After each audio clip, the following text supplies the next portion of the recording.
Hello and welcome inside the CBC Newsroom. I'm Arthi Pohl. We begin this hour with breaking news. WestJet flight attendants have voted in favor of strike action, and that strike could come as soon as the August long weekend. I want to bring in the CBC's Heydari. He joins us now live from Calgary and has been tracking this breaking news story.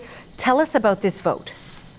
It's an overwhelming yes to walking off the job, potentially, for WestJet flight attendants.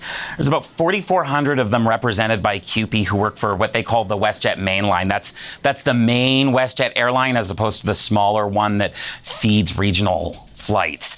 And of those 4,400 flight attendants, 99.4% that voted said yes to a potential strike.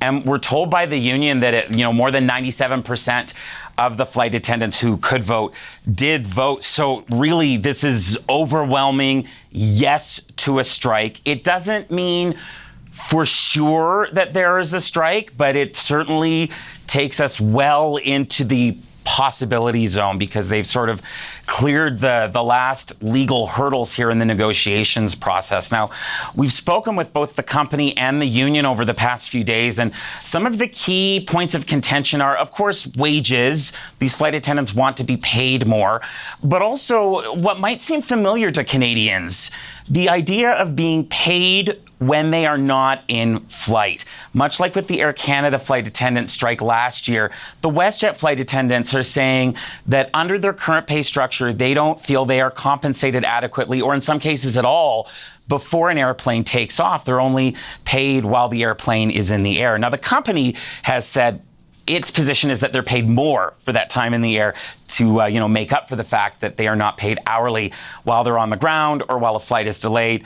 Clearly, that hasn't bridged the gap for these flight attendants because they have voted so overwhelmingly to take job action if they cannot come to a deal. We did speak with WestJet CEO yesterday before this yes vote came out while the flight attendants were still voting, and we asked him, would WestJet consider changing the pay structure? Take a listen to what he had to say.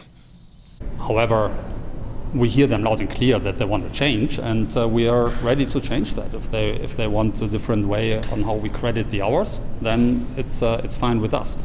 At the end of the day, we need to look at the expense of the contract, and they will need to look at their total compensation, and that's what it is all about. So he says it's fine with the company if they change the pay structure, but in speaking with union reps who have been at the bargaining table, we're told they haven't been able to get where they need to go. So that's where we end up today, Arthi, with thousands of flight attendants on WestJet saying they will strike in a few weeks if they can't come to a deal. Okay, and so as you've been tracking this breaking news, let's talk a little bit about timeline as well here. This is a busy travel season. It's the summertime. So when could this potential strike action take place? Right now, the union and management are in what's called a cooling off period. So they have been negotiating. There have been federal conciliators involved. They are still negotiating, we've been told, at least as of yesterday. So a strike vote doesn't mean everyone walks away from the table and game over, we're off the job in a couple of weeks. What this does mean, though, is the pressure's on. If they cannot come to a deal by the end of the month, as of August the 2nd, that is in the middle of the holiday weekend, these flight attendants could either go on strike or WestJet could lock them out. Now, Canadians will have a little bit of an advance warning if we get there because they do have to give 72 hours notice on either side before a work stoppage. So really by the very end of July is when we will get that sort of red alert warning that your flights may not be happening. As of right now, when we asked the WestJet CEO yesterday, what is your contingency plan if this vote is yes, he didn't answer and just said they want to come to a deal to make sure that they don't have a work stoppage. The union said really very much the same thing. They don't want to walk off the job. This is a very powerful negotiation tool, though, because it's escalated things. If they can't come to a deal by the end of the month, the union has said to management, we will walk off the job. So the idea here is that pressure drives both sides to come closer to a deal.